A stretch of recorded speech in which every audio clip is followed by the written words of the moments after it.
Et bonsoir à toutes et bonsoir à tous et bienvenue pour ce nouveau numéro de Entre l'encre et les mots ce soir avec Jérôme Attal et surtout en compagnie de toute la team. Bonsoir la team. Bonsoir. Bonsoir tout le monde. Alors ce soir, mes chers amis, on va parler littérature, on va parler musique, on aura l'occasion de le voir dans quelques instants. On va surtout parler littérature dans un premier temps avec ce nouveau livre Un furieux besoin d'élégance aux éditions Fayard de notre cher ami Jérôme Attal. Sonia, qu'est-ce que tu peux nous dire de ce livre en quelques mots? Un roman tout en élégance comme Monsieur Attal. Eh bien, écoute, en tout cas, Waouh! merci à toi. On aura l'occasion de t'écouter dans quelques instants. Nous aurons aussi l'extrait de Marie. Donc, encore une fois, n'hésitez pas, si vous nous écoutez, à mettre des écouteurs. Ce sera toujours plus facile et plus agréable puisqu'il y a toujours des petits effets sonores, que ce soit des musiques ou autres. Donc, vraiment, un extrait à découvrir. Nous aurons la question de l'invité et nous aurons aussi le portrait de Séraphine. Séraphine, qu'est-ce que tu peux nous dire sur Jérôme? Jérôme, c'est un miroir, c'est moi au masculin. Un enfant qui l'enfant qui inventait bah, je t'assure, j'ai halluciné. L'enfant qui inventait des histoires avec ses Playmobil, l'ado qui écrivait des chansons pour lui, puis finalement pour les autres et pour devenir finalement écrivain, c'est moi en plus courageux. C'est Eh bien, écoute, c'est on va. impressionnant. J'ai 20 000 questions à lui poser, j'ai hâte de faire sa chronologie et de comprendre son parcours, de trouver d'autres similitudes. Ouais, j'ai halluciné.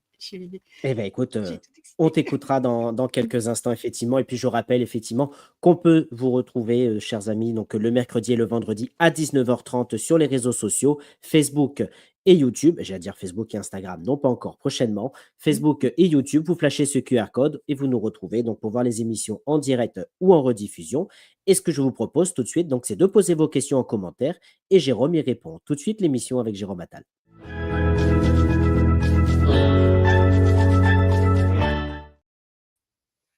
Ah, mais Et c'est moi. bonsoir, Bonsoir. Jérôme. Oui, Je vais bonsoir. chercher mes Playmobil pour faire plaisir Ah à bah, Séraphin. C'est le bah, voilà. Bibi. Et bah, voilà le petit Mlémobile. Ah, le petit policier anglais, ça. Exactement. C'est Eh un bah, écoute. Bobby. Eh ben, merci à toi en tout cas d'être avec nous. On le sortira tout à l'heure avec ce Séraphine qui, je vois déjà, le sourire jusqu'aux oreilles. Donc, à mon avis, elle a déjà hâte de te recevoir. Merci à toi, Jérôme, d'être avec nous ce soir pour parler donc de ce livre Un furieux besoin d'élégance aux éditions Fayard. On le disait tout à l'heure en introduction, on aura aussi l'occasion de parler musique puisque tu es romancier, scénariste, parolier, auteur, compositeur et interprète. On va avoir l'occasion d'en parler. Les personnes vont poser des questions en commentaire. Le but du jeu, c'est d'y répondre. Mais avant toute chose, est-ce que tu peux te présenter, nous dire qui est Jérôme Attal, avec tes mots à toi? Ouais, alors je m'appelle Jérôme, j'écris des romans, j'écris des chansons et voilà, je suis quelqu'un de très créatif, et j'essaye comme ça de construire quelque chose entre les chansons, les romans, un univers assez, je l'espère, habité, heu, par, par ce qui m'émeut ou qui me bouleverse dans la vie de tous les jours et puis quand je pense aux êtres aussi qui croisent mon chemin et voilà, donc j'essaie de faire des ponts souvent entre la musique et la littérature. J'aime bien que dans mes romans, il y ait une petite musique et j'aime bien que dans mes chansons, il y ait, ce soit aussi un peu, une forme de littérature. Je trouve que les titres de chansons sont souvent comme des, mmh, comme des invitations déjà, à comme des premières pages de romans. Enfin bon, j'essaie de faire des ponts entre les 2 depuis très longtemps et voilà et je suis toujours, je suis toujours dans l'euphorie du nouveau projet. C'est-à-dire que quand voilà, quand un roman arrive ou quand une chanson arrive, quand une idée arrive, j'essaie de la saisir et de me projeter avec elle sur un territoire d'écriture pendant quelques minutes ou quelques heures pour une chanson et quelques mois, pour un roman. Voilà, j'ai fait une D'accord. phrase très longue. Mais c'est très bien, en tout cas, je te remercie pour cette présentation. Et est-ce que pour toi, si tu es dans le même état d'esprit quand tu te lances dans l'écriture d'un roman ou d'une chanson? Oui, j'essaye qu'il y ait du que ça sonne, qu'il y ait du son toujours.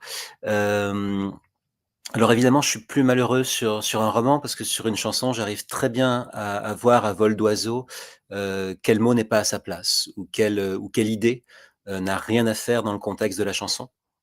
Dans un roman, c'est plus compliqué, sur 300 ou 400 pages, ou un peu moins parfois. C'est compliqué de se relire et puis de trouver ça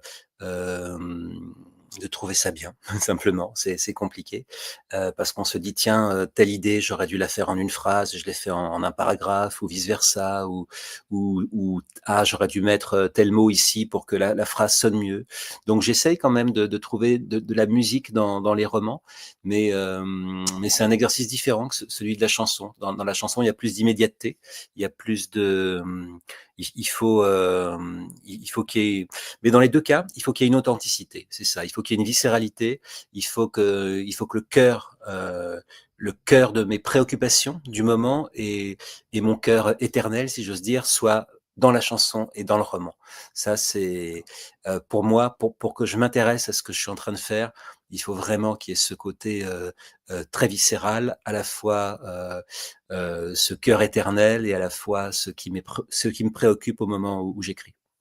D'accord. Alors en tout cas, bah, merci et il y a pas mal de questions déjà qui arrivent. Il y a Oh! Joël qui nous demande, «Bonsoir Jérôme, bonsoir à tous. Est-ce que cela veut dire que vous écrivez en écoutant de la musique?» Et elle rajoute: «Ou est-ce que vous lisez en écrivant les paroles d'une chanson?»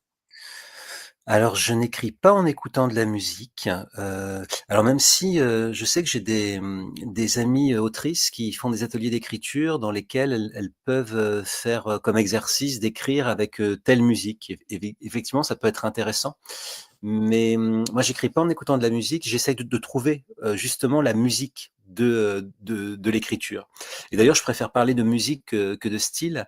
Le style, je trouve ça un peu pompeux, je trouve que ça veut rien dire, je trouve ça un peu prétentieux, et tandis que la musique, moi quand dans les romans de Marguerite Duras ou de Modiano, par exemple, chez Patrick Modiano, en fait, je sais ce qu'il va me raconter, et c'est pas le but. Ce que j'ai envie, c'est de retrouver la musique de l'écriture, et quand il y a une autrice ou un auteur que j'aime retrouver sa petite musique, et donc je n'écris pas en écoutant de la musique, mais j'essaye d'avoir une tonalité et de faire des phrases très musicales. Parfois, ça m'arrive de changer un mot, pas pour le sens, mais pour le son, pour justement qu'il y ait comme ça cette musique du texte, ça c'est important.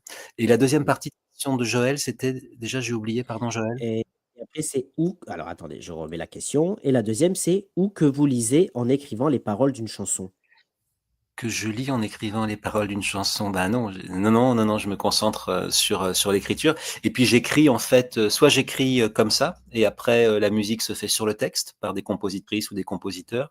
Même si j'ai une mélodie en tête, je laisse souvent, la pertinence à des gens que je trouve plus doués que moi, et pour la musique, et quand j'écris sur de la musique aussi, j'aime bien parce que ça m'ouvre des climats, et ça me donne des envies de paysages et de mots que j'aurais peut-être pas eu forcément, si j'étais parti du texte seul, sans musique. Donc j'aime bien faire les 2. J'aime bien partir du texte et que la musique arrive après, et j'aime bien avoir des musiques et écrire, par-dessus.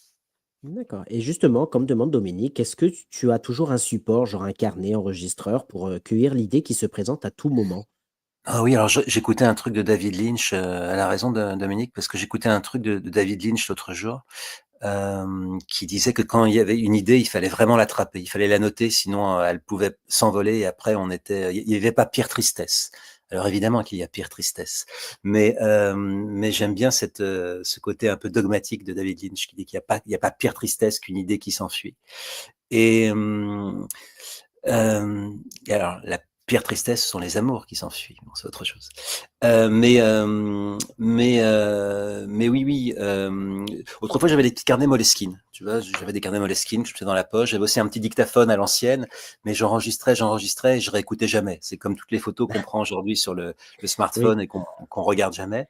Donc j'enregistrais des tas de trucs, mais je me souviens d'une de mes chansons qui s'appelle «Comme elle se donne». J'étais dans la rue, j'étais là: «Hein, hein, hein, hein, hein, hein, hein, hein», et après je l'ai envoyé à mes musiciens, mais j'avais déjà ce refrain que j'ai fait dans la rue, et non, j'essaye de noter. Alors aujourd'hui, c'est très pratique parce que j'ai les notes sur mon téléphone dans l'application Notes, et après ça arrive directement sur mon ordi, donc je peux rebidouiller ça après, et j'ai abandonné ce côté carnet Moleskine qui était peut-être, puisqu'on parle de l'élégance ce soir, peut-être plus élégant, d'avoir un carnet Moleskine dans sa poche que d'avoir un iPhone. Ça, je vous laisse juge, mais peut-être que c'était un peu plus élégant.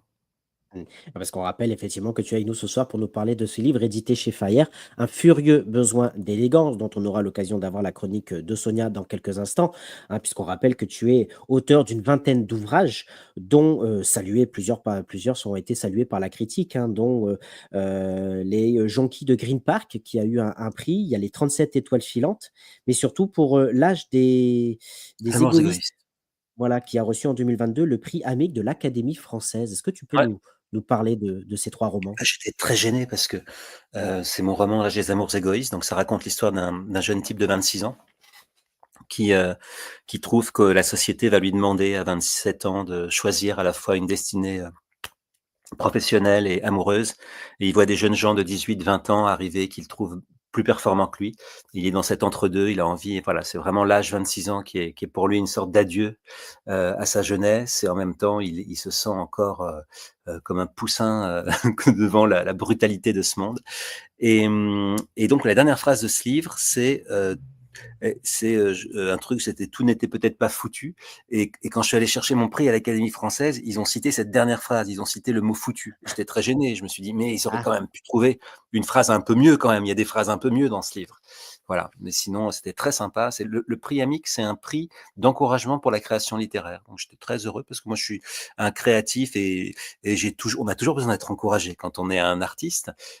Et puis surtout, moi j'ai toujours l'impression c'est pour ça que je fais tant de choses. J'ai toujours l'impression que le meilleur arrive demain encore. Donc, j'aime bien avoir des prix qui m'encouragent à continuer. C'est ce qu'il y a de mieux. C'est mmh, ce qu'il y a de mieux plutôt qu'un prix qui vous fige et qui vous statufie. J'en sais rien, mais non, je trouve que les prix d'encouragement, c'est ce qu'il y a de plus fort. ouais. Bah, là, c'était l'Académie française pour, la littérature, Ouais. mais tu as eu en 2020 le prix, de la SACEM pour l'ensemble de Ah ton oui, je œuvre l'ai là. musicale.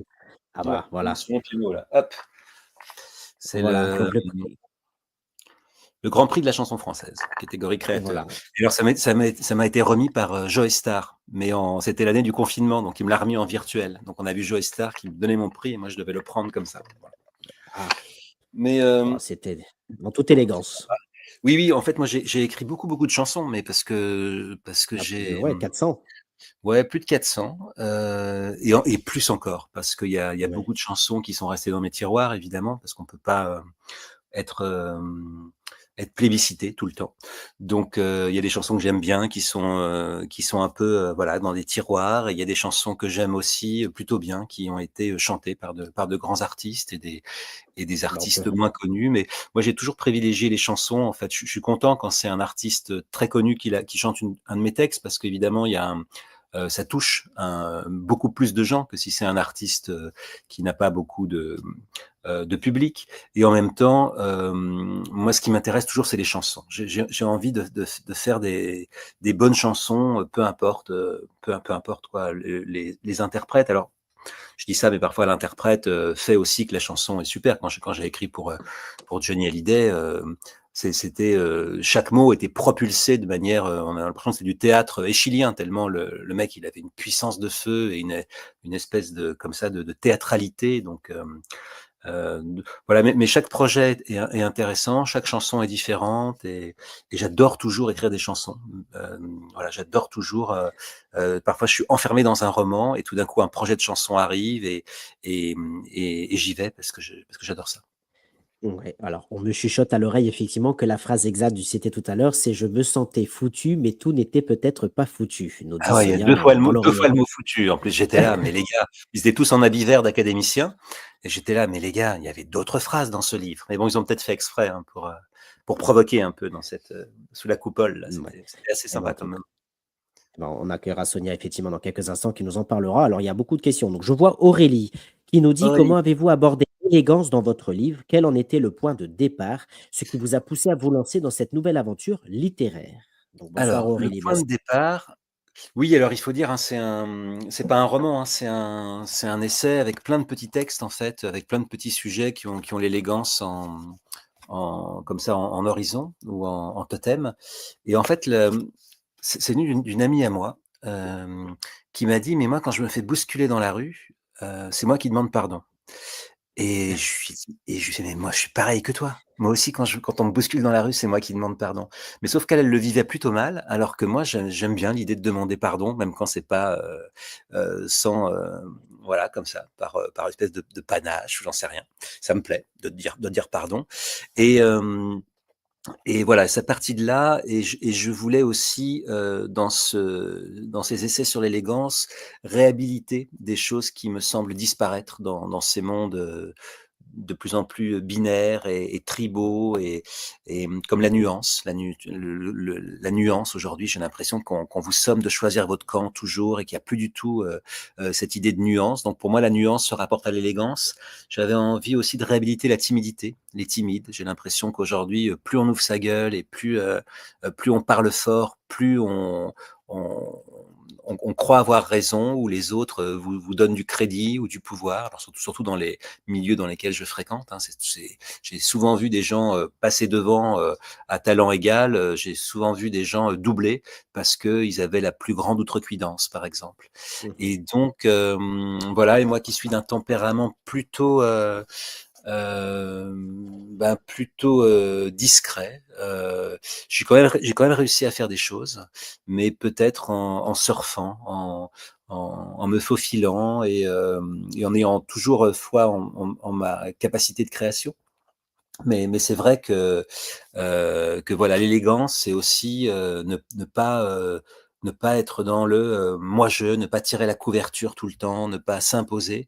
Et malheureusement, j'ai l'impression qu'on est dans une société aujourd'hui qui est tellement brutale et tellement flottante et tellement diluée, où l'impact qu'on peut produire est tellement dilué, qu'il faut qu'on vous somme justement d'intervenir de la manière la moins inélégante possible. Donc c'est toutes ces réflexions. Et puis après, il y a des trucs drôles, hein, genre est-ce qu'une rupture amoureuse peut être élégante? Il y a l'élégance du labyrinthe aussi, parce on est à Pâques. Là, je parle des labyrinthes dans les églises, qui sont très élégants. Il y a le haïku, parce que je fais beaucoup de haïku. Moi, je donne beaucoup d'ateliers d'écriture, et j'utilise beaucoup le haïku dans mes ateliers d'écriture. Et donc, je trouve que le haïku aussi a une forme d'élégance dans l'immédiateté et dans la grâce. Voilà, donc il y a plein de petits sujets comme ça dans ce livre. Ouais, eh ben, en tout cas, merci à toi, parce que ça fait beaucoup réagir ce que tu dis. Ok. Il y a Laurent, par exemple, qui nous dit vous, le poète, auteur, chansonnier, élégance rime avec espérance, espoir de plus d'élégance dans notre monde de brut. Voilà, nous dit Ouais, Laurent. bah bravo. Merci. C'est déjà un poème, hein, c'est ce que dit Laurent. Ah, bah, ça lui fera plaisir. Ouais, Heu, Qu'est-ce qu'il y avait encore? Il y avait effectivement, Joël qui demandait par rapport à ce que tu disais tout à l'heure: «Que penses-tu de la langue française? Est-ce qu'il faut la réformer?» Alors, la vaste question réformer. de journée. Ouh. J'en sais rien. J'ai l'impression qu'elle est assez compliquée, hein, à la fois pour les étrangers et à la fois pour nous. Je suis toujours frappé quand je vois des micro-trottoirs de l'INA, sur le site de l'INA, ou comme ça dans les archives télé, quand je vois le moindre ouvrier qu'on interroge dans les années 60-70, j'ai l'impression qu'il a plus de mots de vocabulaire que moi, ou que nous réunis. Enfin, j'ai l'impression qu'il y a eu une déperdition un peu, effectivement, du langage, du vocabulaire. Et, et en même temps, oui, une langue, c'est fait pour être, pour muter, mais pas pour être muté dans le sens mute, hein, pas pour être Oui, muté. Donc il faut que ça mute sans être mute. C'est ça le challenge. Mais voilà. ouais, je sais pas. Moi, j'aime bien dans une chanson pour Valentin Marceau. J'avais fait une chanson qui s'appelait Défendre Alice. C'est un texte, et Valentin, il chantait à un moment donné Défends-moi, je t'en supplice. J'avais le supplie, je t'en supplie. Je l'avais fait en supplice. J'aime bien parfois, moi, tordre un peu les mots pour donner plus d'impact, plus de caractère et plus de territoire. Mais en fait, ce qui est compliqué, c'est que c'est dans notre langue, c'est qu'elle est à la fois difficile, elle est élégante justement. Il y a une élégance des tournures, des conjugaisons, il y a une élégance du subjonctif, mais on a un besoin d'immédiateté, de langage courant, et c'est confronter cette élégance et cette préciosité un peu de notre langue à notre besoin de communication, et c'est ça souvent où il y a du mais voilà, je trouve ça très riche, et voilà, mais réformer, je ne sais pas. Bon, en tout Je cas, n'ai c'est un pas les vaste cartes en main. sujet, effectivement. Juste Ouais. avant d'accueillir Sonia, si tu devais donner la définition de l'élégance selon toi, ça serait quoi? Ah bah alors au début, j'ai cité la phrase de d'Yves Saint-Laurent qui dit sans élégance du cœur, il n'y a pas d'élégance. Voilà, je parle aussi beaucoup de l'élégance du cœur. C'est pas simplement l'élégance d'une silhouette ou l'élégance vestimentaire qui, de toute façon, selon les modes, veut trop rien dire.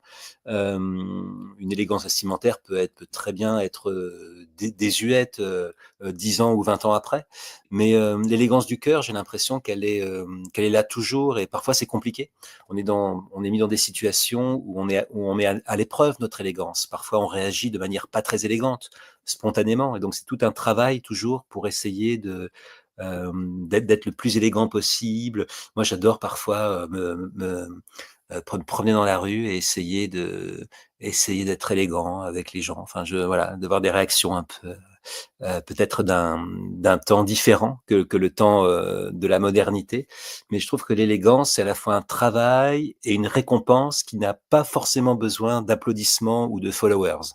C'est ça, c'est D'accord. que l'élégance, c'est un plaisir aussi pour soi et qui rejaillit sur les autres. Écoute, merci. Une autre question. Quel est pour vous le plus beau signe d'élégance et le pire signe de manque d'élégance? Ah! Alors les manques d'élégance, j'ai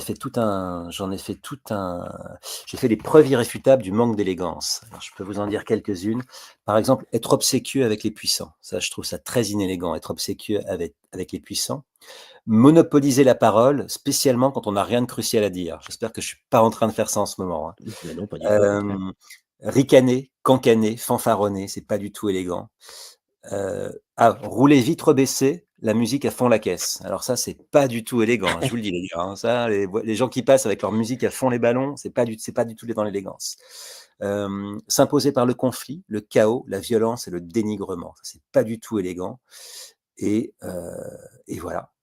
Donc voilà, j'ai fait des preuves irréfutables du manque d'élégance et sinon les plus grandes marques, d'élégance, ben en fait, c'est tous ces petits gestes qu'on retient, ou ces paroles qu'on retient.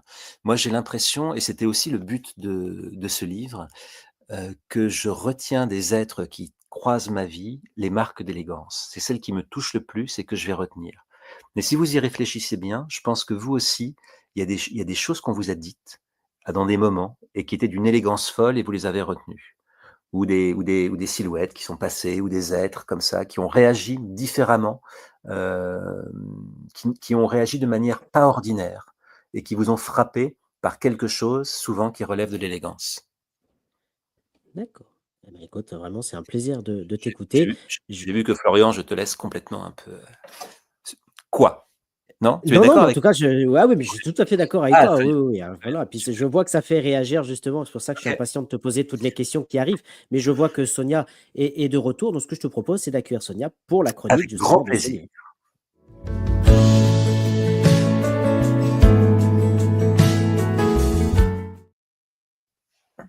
Hop, oula, ma caméra qui a bugué d'un coup. C'est pas grave. Ça, c'est les aléas du direct. Voilà. Ma chère Sonia, donc on rappelle que tu es avec nous ce soir pour nous faire la chronique de ce livre, Un furieux besoin d'élégance aux éditions Fayard. Qu'est-ce que tu peux nous en dire? Alors, comment un homme comme Monsieur Attal, qui incarne l'élégance à l'état pur, a pu avoir l'idée d'écrire un recueil, ou plutôt un essai, sur l'élégance avec un grand E? Subtilement et avec élégance, Jérôme prend sa plume poétique au lieu d'une arme pour nous dire: attention, l'élégance se perd. Il nous fait part de plusieurs sortes d'élégance, comme celle de la guerre par exemple, où par élégance la France n'a pas voulu tirer la première. L'élégance des mots est-elle plus forte que celle des gestes ou des paroles vociférées? En quoi l'élégance peut nous sauver? En lisant ce roman, on a comme l'impression que l'élégance est devenue désuète, un brin rétro, et pourtant, que serions-nous sans un brin d'élégance dans notre vie? Il n'existe pas que l'élégance physique, il y a aussi l'élégance verbale, qui je pense est la plus importante. Existe-t-il une joute de l'élégance? En fin de présentation de ce livre, vous nous posez une question, à nous simples lecteurs, la voici. Vous demanderiez-vous aussi si une rupture amoureuse a la possibilité d'être élégante? Ce à quoi je vous répondrai, mais tout à fait, car faite intelligemment, sans perte ni fracas, c'est assurément beaucoup plus élégant qu'une guerre des nerfs qui fait plus de mal que de bien. Personnellement, je pense qu'un peu d'élégance dans notre vie, même de tous les jours, ne serait que positif. Merci, Monsieur Attal, pour l'élégance que vous avez pu mettre sur ces quelques pages. C'est avec élégance que je vous fais révérence. Au plaisir de vous revoir très prochainement dans ma Bretagne élégante, où vous passez de temps en temps. Oui, j'adore la Bretagne. C'est vrai que j'ai vu Sonia à Bru, à la librairie géniale qui s'appelle Page 7, je crois. C'est ça, hein? Page 5, page 5, page 5, page 5. Page 5, c'est Frédéric qui tient cette librairie et c'est une librairie géniale à Bru.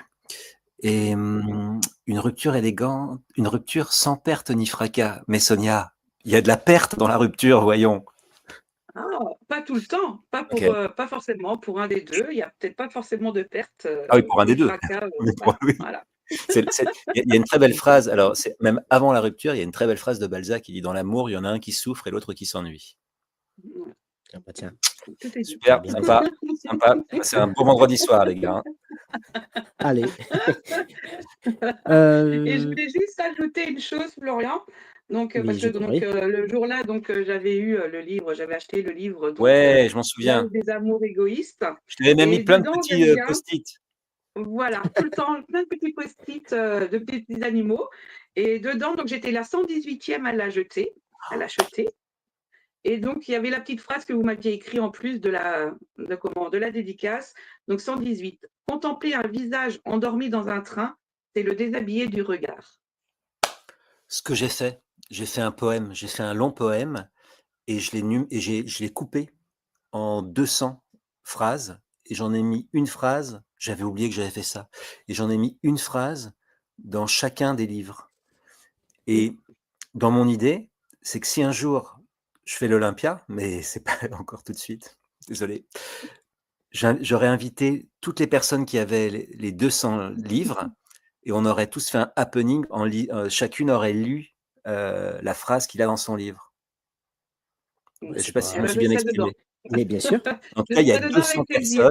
200 personnes qui ont une phrase comme ça qui participe à un poème. Ah, Voilà. mais tu sais, on le dit souvent dans cette émission que tout ce qui est dit arrive, hein. Non, Voilà. OK. Bien que Donc, Dieu est-ce t'en que si ce soir c'est ton rêve, ton souhait de faire l'Olympia et d'avoir les 200 personnes pour lire ton poème, on lance le défi qu'on le fera. alors, oui, pas Et je serai là. spécialement. C'est juste pour réunir 200 personnes et lire ce Ah bah, poème. avec grand plaisir. Sinon on fera le On prend zénith. rendez-vous, hein. Merci, On prend rendez-vous. avec plaisir. Bah, justement, il y a Joël qui demande, est-ce que vous semblez ouvert à une certaine folie, en tout cas dans le choix des mots? Peut-on prendre de la liberté dans l'écriture d'un scénario qui semble très codifié? Nous demande Joël. Ah oui, alors moi j'en fais peu de scénarios, je fais surtout des courts métrages. J'ai eu pas mal de projets de longs métrages et justement c'était un peu trop codifié et surtout c'est très long à se faire des films. Donc à un moment donné, quand on est baladé de mois en années et qu'il ne se passe rien, souvent moi je préfère retourner à du roman et écrire des romans que des scénarios. J'ai écrit peut-être une dizaine de scénarios dans ma vie et alors j'ai fait quelques courts-métrages qui ont été diffusés sur France 2 ou sur Arte, mais jamais de long et parce que c'est trop de temps, c'est trop compliqué et moi je suis très créatif donc j'ai toujours envie de faire des projets par-ci par-là et de faire des choses et donc le cinéma est un temps qui me fait mariner trop longtemps. Donc je préfère faire des romans. Oh, merci beaucoup.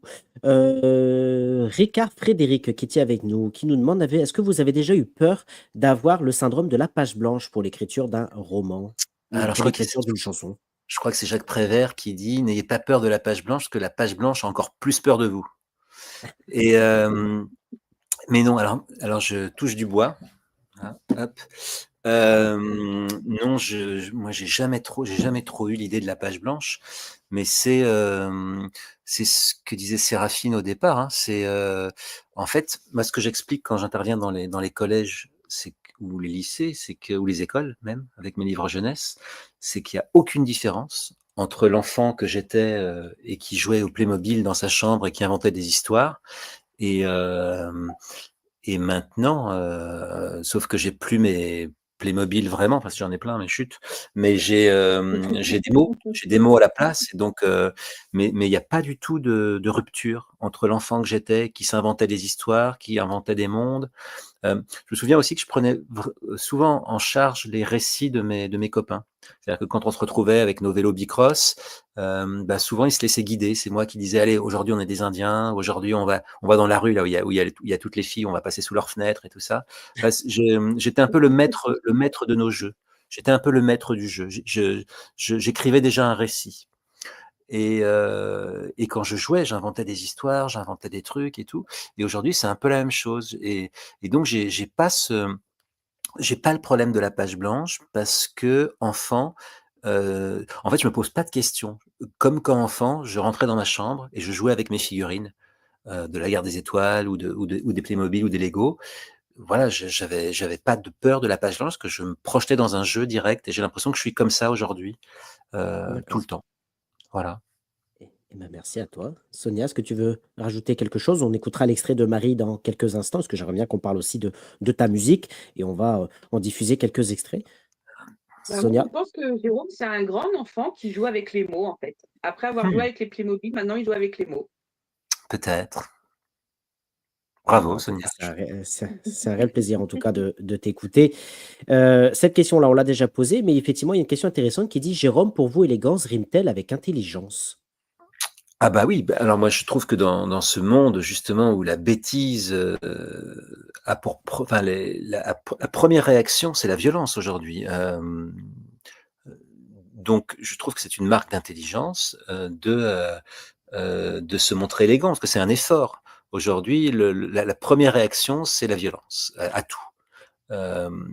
Donc l'intelligence, c'est déjà, faire un effort pour ne pas laisser parler la violence. Donc c'est une forme pour moi d'intelligence.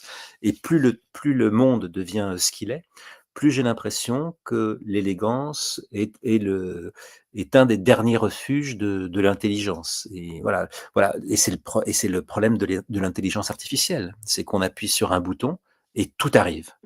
Et donc, il n'y a pas cet effort juste, et ce plaisir de rechercher par soi-même, et ce plaisir de créer. Le, il y a plus de, il y a plus le plaisir de prendre le temps de la création, et il y a plus. En fait, on ne devrait pas parler d'intelligence artificielle. C'est pas de l'intelligence, c'est autre chose. Mmh. C'est une espèce de rendu, de dégobillage universel, mais pas d'intelligence. Oui. L'intelligence, il y a un effort à faire. Ouais, parce que c'est vrai qu'avec plusieurs, invités dans l'émission, il y a eu le débat justement sur l'intelligence artificielle, des auteurs qui pouvaient s'en servir pour écrire, pour s'en inspirer. Quel est ton regard, toi, justement, sur cette intelligence artificielle, même si, comme tu le dis, on ne devrait pas l'appeler comme ça? Ben oui, là, on nous dit qu'il faut s'en servir effectivement, et que c'est plutôt un outil. Alors pourquoi pas? Mais en tout cas, moi c'est peut-être aussi un orgueil, hein, ou une vanité, d'auteur, mais j'aime bien le processus de créer par moi-même. Donc heu, voilà, donc pour moi, fait la création, l'écriture, c'est trouver une idée et la mettre en forme, et je m'amuse, enfin ça m'excite de travailler moi-même sur une idée que j'ai. Donc c'est pour ça que, j'ai pas envie, que tout soit, que tout arrive comme ça. Enfin, pour moi, ça n'est pas du tout de la création. La création, c'est pas quelque chose de prédigéré, en fait. Et surtout qu'on sait bien que l'intelligence artificielle, en plus, prédigère des informations qu'elle a prises chez d'autres créateurs. C'est ça le problème, c'est Ou que oui, c'est c'est vrai que que des c'est fois, ça du fait peur. vol en permanence, c'est du pillage et c'est de l'assemblage, d'univers et de choses qui n'ont rien à voir et qui souvent, se contredisent pour donner un résumé, pimpant. Bah, en tout cas, pour, justement bien résumer ce que tu dis, on va écouter l'extrait de Marie qui là, ce n'est pas de l'intelligence artificielle, c'est de la création pure d'un texte que tu as écrit toi. Donc ce que je vous propose, mes chers amis, c'est d'écouter l'extrait de Marie.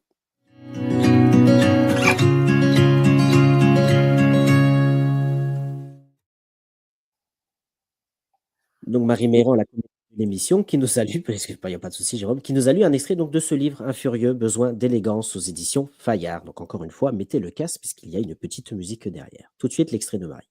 Marie Meyran présente un roman de Jérôme Attal, Un furieux besoin d'élégance, aux éditions Fayard. À l'ère du coup de klaxon et du poste haineux, de l'insulte facile, de l'invective et du coup de sang, À l'époque de la vie sur tout et de la nuance en rien, l'élégance devient une denrée rare, un continent perdu, un pays imaginaire le matin dans les embouteillages. À l'heure du chiffre, du profit, du nombre de followers qui fait la loi, on pourrait parler de la source pratiquement tarie de l'élégance, d'un état dans l'état d'esprit, comme le chante si élégamment Alain Souchon dans sa chanson Rive gauche.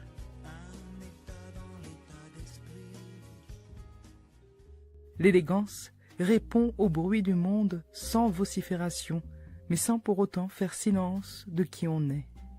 Elle accepte de faire le premier pas à condition que ce soit sur la pointe des pieds. Elle concerne une allure, une silhouette, un sourire, quand un monde meilleur et une place pour soi sont entrevus dans la promesse amoureuse. L'élégance se dispense du mal qu'une parole ou un acte peuvent provoquer. Elle les prévoit, les comprend, s'y refuse. C'est l'alliance de la grâce et de la volonté, de la maîtrise de soi et du souci des autres. Dans une époque où l'on est sommé d'intervenir en permanence, de choisir un camp et de monter au feu, où il est recommandé d'être le SOS médecin de sa propre opinion ou de son contenu, à l'heure où le commentaire a plus d'impact que la création, où le hurlement et la gesticulation sont à la mode sur les réseaux sociaux, où les algorithmes flattent la présence intempestive plutôt que la discrétion, l'élégance ne résiderait-elle pas dans une certaine forme d'effacement ou de rareté? Le fantôme est élégant, oui, même vêtu d'un simple drap blanc. La réserve, le repli, l'aventure intérieure, en un mot, la littérature contre le ragot, la lettre d'amour contre l'abordage ou le swipe, la création d'un monde valable contre le bluff de l'immédiateté. Un être élégant n'intervient pas parce qu'il se croit malin, mais pour réparer quelque chose qui le blesse, pour donner une forme à ce qui n'en a pas, la forme d'une attention particulière, d'une caresse, une silhouette appropriée à ses états d'âme, et c'est en cela certainement qu'être élégant dans la vie de tous les jours fait de vous un athlète de la sensibilité, l'un des tout derniers samouraïs.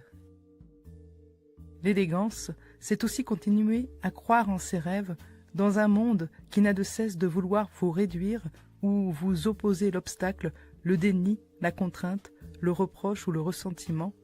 Continuer à vouloir décrocher la lune sans se croire obligé d'y planter son foutu drapeau. Je dois dire aussi qu'être élégant, c'est se tenir responsable de toutes les fois où on ne l'a pas été, soit par paresse, par égoïsme, soit pour n'avoir pas su juger le moment pour ce qu'il est souvent. Un petit territoire précieux, une pâte à modeler de sensations et de mots, une source inépuisable de magie.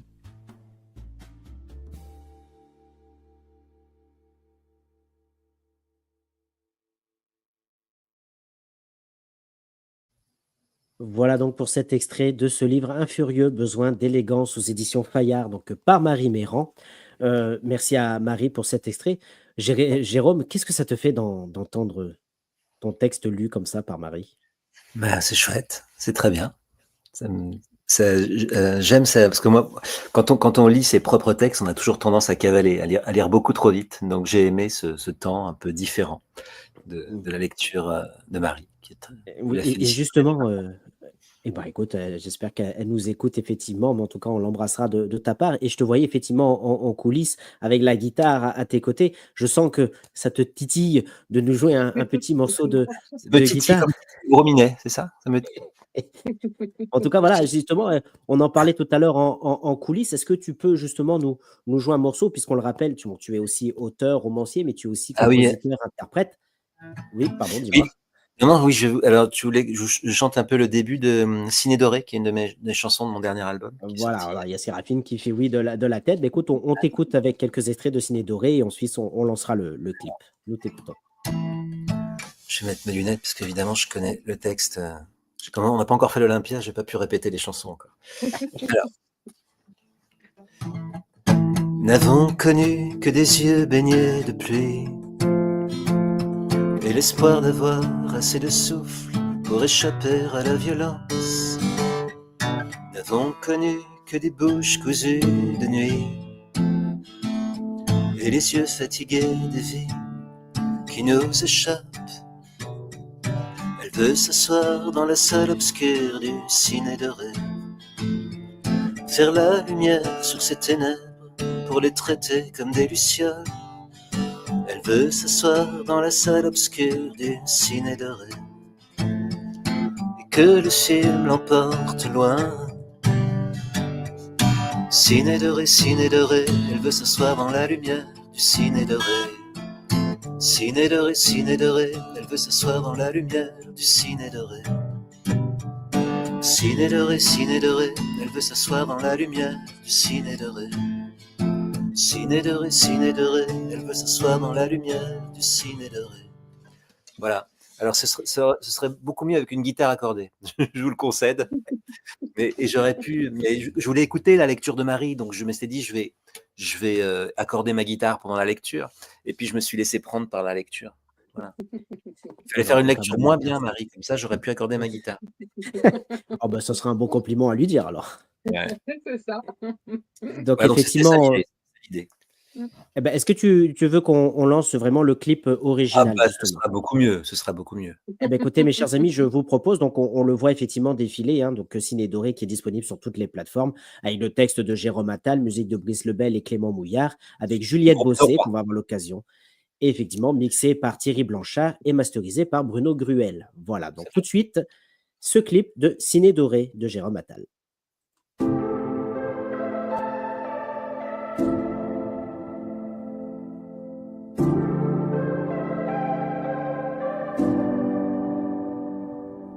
N'avons connu que des yeux baignés de pluie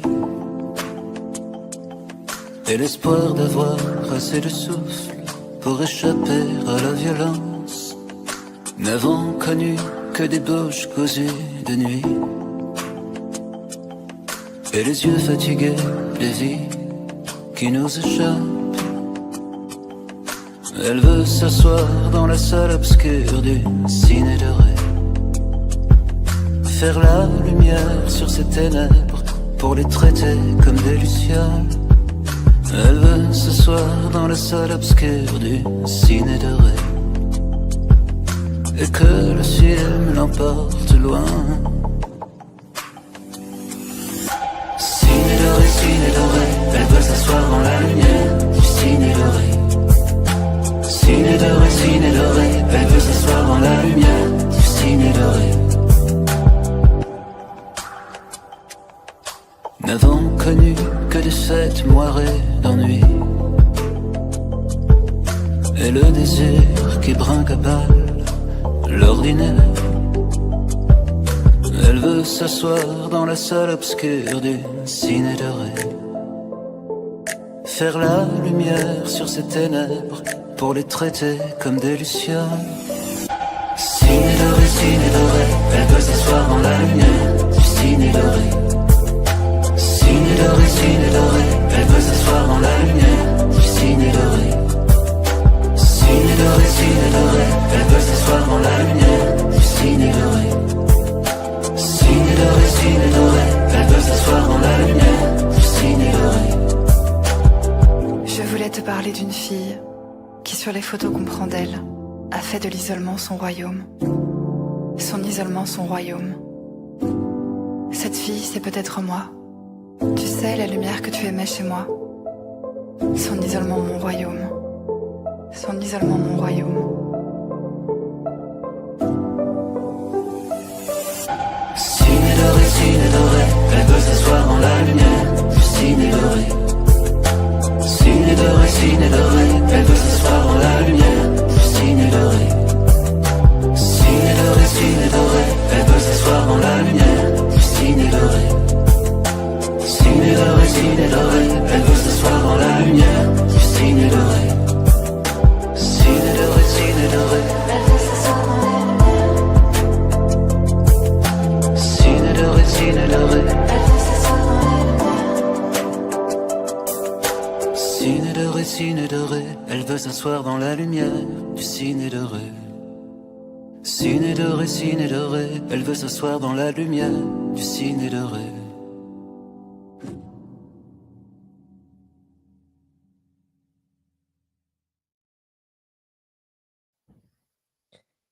Voilà donc voilà donc pour cet extrait, enfin ce clip effectivement de Ciné Doré par Jérôme Attal, voilà qu'on peut effectivement Album que retrouver, vous pouvez écouter sur toutes les plateformes musicales. eh beh, écoute, en tout cas voilà et on peut passer, par toi aussi si on veut l'acheter ou pas? Ah J'allais oui, en fait, demander, C'est il y a vrai, un bah, j'allais je sais bien que tu allais demander. demander. il y a des vinyles en plus qui sont trop beaux, Ah, mais il y a j'en un connais lien. ça. Je vous l'enverrai le lien. Eh beh, écoute en tout C'est cas sur avec le grand site de plaisir. Roy Music, c'est le label. Roy Music, c'est Roy R-O-Y et musique à l'anglo-saxonne avec un C. Sur le site de Roy Music, vous pouvez vous procurer le disque. En plus, il y a un dessin inédit qu'a réalisé Fred Bernard, qui est un grand auteur, dessinateur d'illustrateur, de BD aussi, et, et avec lequel j'ai fait 4 livres jeunesse. Il a illustré 4 de mes romans jeunesse, et il m'a fait le bonheur de faire ce dessin inédit, où on me reconnaît un peu ici, Ils sont de me beaux. promener dans l'ombre, Ah bah, et surtout un de mes animaux préférés. Ah oui, alors j'ai 3 animaux préférés, qui sont ah, le chat. J'ai écrit un petit éloge des chats aux éditions Les Pérégrines. Donc le chat, la coccinelle, rien à voir, mais bon, c'est comme ça. Et, et peut-être, je sais pas pourquoi, la coccinelle et le renard. J'adore les renards. Et donc Fred ah, Bernard et l'écureuil aussi. J'adore les écureuils, ah, moi. Et Fred Bernard a ah ça dessiné un joli renard sur la oh tranche et joli. sur le vinyle, il est encore, c'est magnifique. Voilà. Joli dessin Ah de Et bah, en Fred. plus, effectivement. je trouve que Jérôme a un petit air du Petit Prince, donc avec le renard, c'est C'est parfait. vrai. Ah, mais merci Ouais. Sonia. Eh ben, en tout cas, bah, merci beaucoup, hein. Effectivement, il y a la question qui dit: «Et le théâtre alors, Jérôme, est-ce que tu aurais envie un jour de faire du théâtre?» Alors quand j'étais enfant, tous mes copains au collège pensaient que j'allais être comédien. Et en fait, comment dire? Parfois les gens ont des idées pour vous, vous savez? Et vous laissez porter tellement il y a une foule de personnes qui pensent que vous êtes quelque chose. Donc arrivant à Paris à 18 ans, heu, je me suis inscrit à des cours de théâtre. Et en fait, c'était pas pour moi, hein. Déjà tout le monde couchait avec tout le monde, donc moi je suis trop romantique, tu vois? Ça me j'étais un peu heurté. Et puis, le fait d'attendre 4 plombes pour passer sa scène, moi j'étais pas assez, j'étais à 20 ans, j'étais pas assez patient. Impatient. J'étais pas assez Ouais. patient. Donc, et j'aimais pas aussi, alors ça a changé, puis c'est pas tous les cours de théâtre, j'aimais pas aussi un peu ce côté emprise, psychologique et secte du cours de théâtre qui m'a un peu mais parce que j'étais à 20 ans, moi j'étais trop solitaire, j'étais Albator à 20 ans. Donc je préférais, plutôt que d'aller plutôt d'aller au cours de théâtre, je préférais errer dans les rues de Paris et écrire des poésies qui me venaient en tête, voilà. Mais Eh ben, j'aurais écoute, tu adoré, bien raison. mais j'ai appris après à apprécier le théâtre et à trouver qu'il y avait des trucs formidables et hem et alors j'ai des copains, notamment, David Fonkinos, qui me dit: «Et tu devrais écrire pour le théâtre». Mais sauf que j'ai jamais trouvé l'argument. J'adorerais, mais j'ai un copain qui s'appelle Yvan Calberac, qui a écrit des pièces sublimes dont il a fait des films après. La Dégustation, il m'avait invité le voir au théâtre avec Isabelle Carré là et Bernard Campan, et j'adorerais, mais je n'ai pas ce talent-là. Et je n'ai surtout pas trouvé l'argument, l'idée qui permette de projeter mon univers au théâtre, pour le moment. Alors j'aurais aimé faire, 37 étoiles filantes, là, mon roman qui parle de Giacometti et de Sartre, j'aurais aimé le développer au théâtre peut-être. Mais, au final, je suis toujours, oui, c'est celui-là. Je suis toujours happé par de nouveaux romans et il me faudrait, plusieurs vies pour faire tout ce que j'ai envie de faire, en fait. Ah bah, mais encore tu es jeune, il y a encore la vie devant. Oui, je suis jeune, mais oui, et comme dit Picasso, il faut longtemps pour devenir jeune. Donc c'est pour ça que j'ai mis longtemps à je suis jeune, mais ça fait longtemps que je suis jeune. Eh ben, merci à toi en tout cas et il y a Joël qui rajoute: «Bravo» donc pour, le clip et est-ce que nous aussi on pourrait avoir un petit mot pour venir à l'Olympia? Ah bah, bien sûr, bah, il y a Ah, l'Olympia, ça contient pas 200 personnes. heu, Ça contient, je voilà. sais pas combien, mais au moins 2000. Mais il Et ben, faudrait voilà. organiser ça. Mais le problème là, c'est qu'avec mon album, malheureusement, je voulais faire des concerts parce que j'ai fait des concerts il y a très longtemps. Et on n'a trouvé aucun tourneur. Vous savez, pour faire des concerts, il faut qu'il y ait quelqu'un qui vous propose en concert et qui prenne en charge le matériel, tout ça, ce qu'on appelle un tourneur. Et on n'a trouvé aucun. Mon Bah, voilà, bah, mon si directeur si de si mon directeur de label a dit: «Écoute, on l'a envoyé à 10 tourneurs, ton projet, Il y en a 9 qui ont dit non, il y en a un qui n'a pas répondu. Voilà. Ah, eh ben, écoutez, s'il y a des tourneurs C'est qui ce qu'on regardent, appelle le succès. C'est ce qu'on appelle le succès d'estime. Quelle élégance de ne pas répondre. Ouais, mais bon, bah, ça, c'est le monde d'aujourd'hui, hein.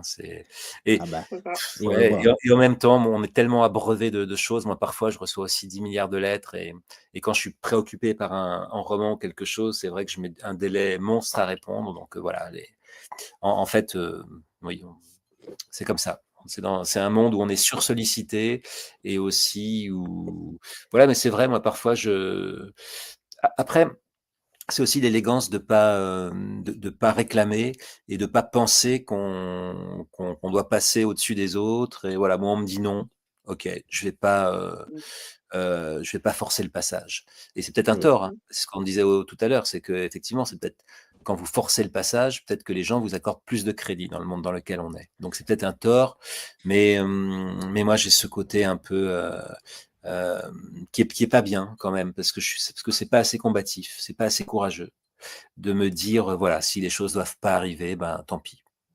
Mmh. Mais je vais faire d'autres choses ou je vais surfer pour essayer et voilà, mais c'est pas bien. Et je pense qu'il faut quand même essayer quand on a vraiment une conviction et qu'on porte un projet, ceux qui arrivent, c'est ceux qui sont quand même audacieux. Moi, j'ai l'impression que l'audace, il y a un côté un peu dans l'audace, il y a un petit manque d'élégance et donc ça me heurte d'être audacieux, mais voilà, j'ai pas raison. Je crois que j'ai pas raison là-dessus. Oui, mais en même temps, obtenir un oui forcé, c'est pas non plus élégant. Oui, ah non, c'est horrible, c'est horrible, c'est horrible. C'est Voilà. horrible pour tout le monde, c'est horrible pour tout le monde. Et ben, tu vois, comme vu qu'on parle d'élégance, on rappelle hein, que tu es avec nous ce soir pour nous parler de ce livre Un furieux besoin d'élégance donc aux éditions Fayard. Et ce que je te propose, c'est de lancer le jingle et d'écouter la question mystère. Ah! Mystère.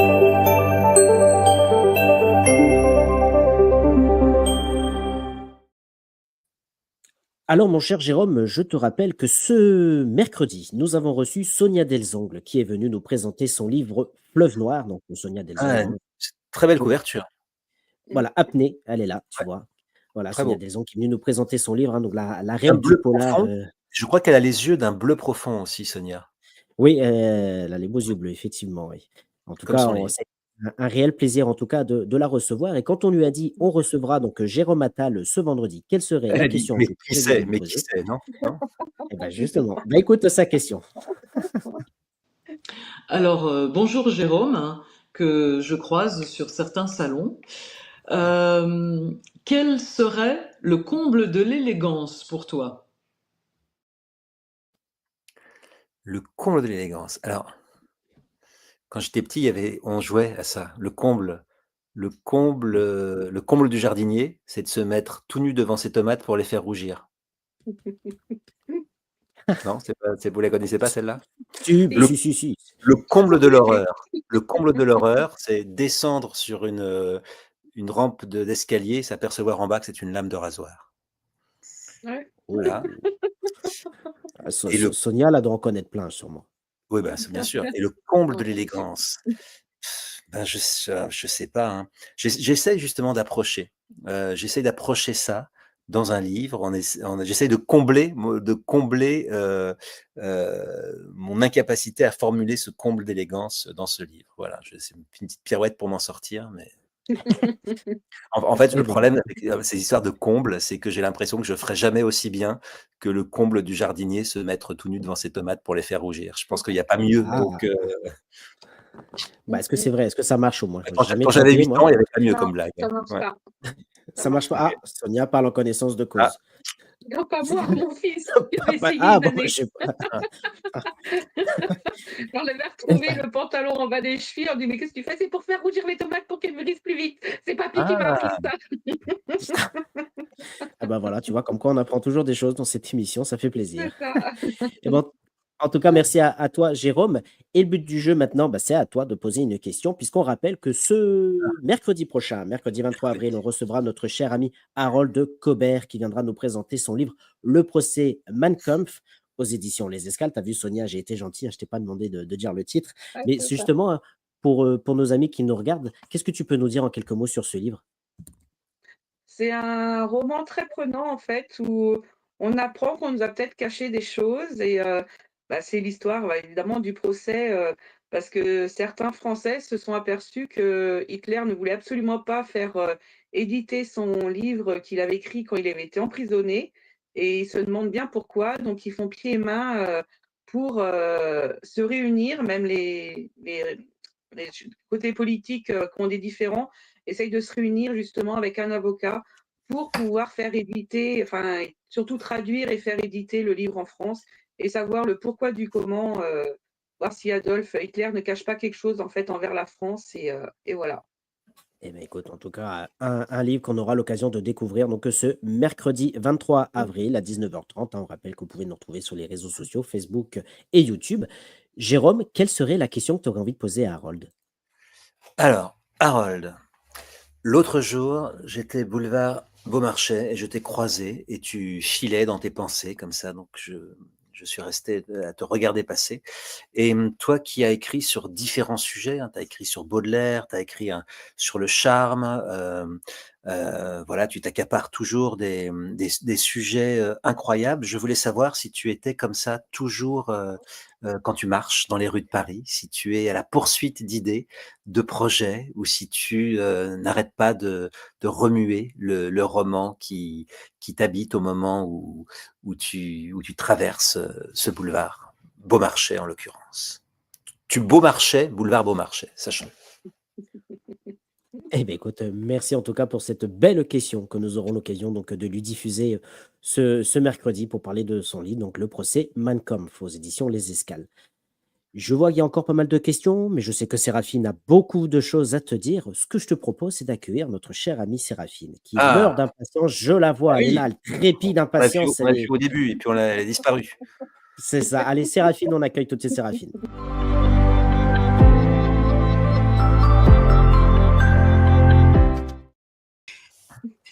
Voilà, Séraphine Matin, la grilleuse de l'émission, comme on dit, qui a mis un très beau petit message hein, dans le chat privé de l'émission, qui nous a dit le comble de d'élégance, c'est Ah, de l'être sans le faire exprès.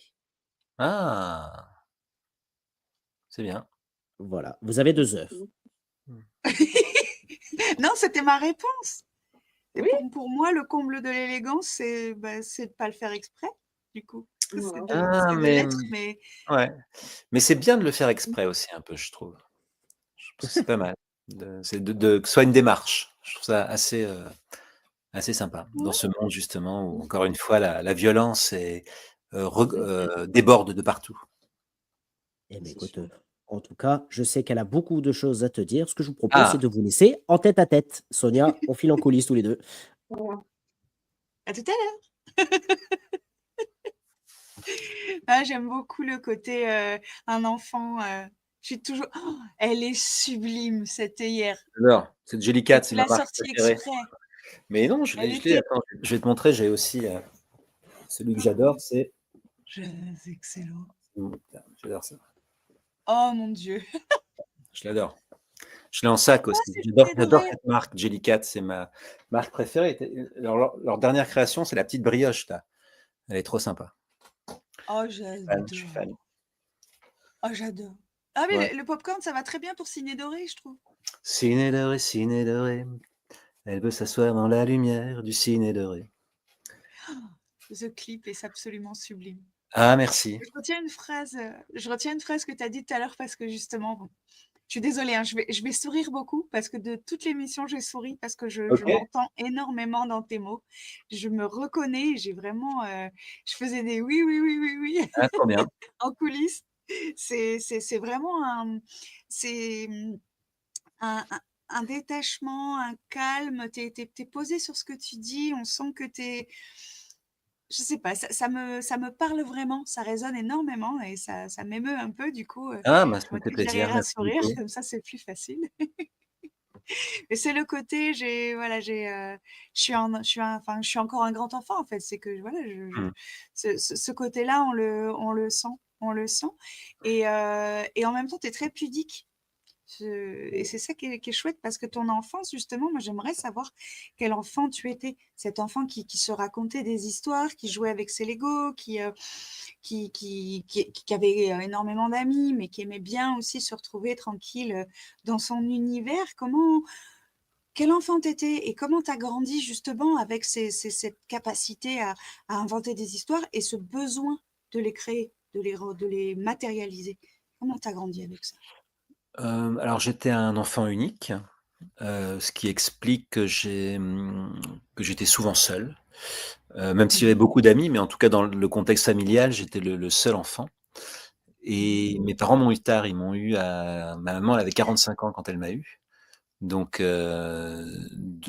J'avais plutôt des rapports avec eux de grands-parents, et d'enfants et heu et donc ils m'ont hyper, gâté. J'ai été pourri gâté même, donc ils m'ont hyper sécurisé et là, il y a 2 jours, j'ai animé un atelier d'écriture à SOS Village d'enfants. Je sais pas si tu connais SOS Village d'enfants? J'étais, au Ça village me d'enfants parle, j'ai entendu déjà ce nom. c'était au village d'enfants de Jarville, près de Nancy et qui est Mmh. un super village d'enfants. En fait, c'est une association qui existe dans toute la France et ils achètent notamment par des dons, des appartements ou des maisons dans lesquelles Les ils font venir des enfants qui leur ont été confiés par Oui, la protection de l'enfance et des oui, frères et des sœurs notamment, dont les parents ne oui, peuvent plus une s'occuper fratrie. pour, diverses raisons Ça me et parle, oui. et ils leur promettent même une sécurité affective dans ces villages d'enfants pour, voilà, il y a des tuteurs qui les accompagnent et ces enfants ont un foyer, ont une maison et il y a une maison commune et tout autour, il y a des petites maisons dans lesquelles vivent et sont regroupés les frères et les sœurs, donc ça se passe bien entre eux et voilà et à chaque fois que je fais un atelier d'écriture avec eux, j'en sors totalement, à la fois, ravigoré et revigoré, je sais pas Et comment on dit touché.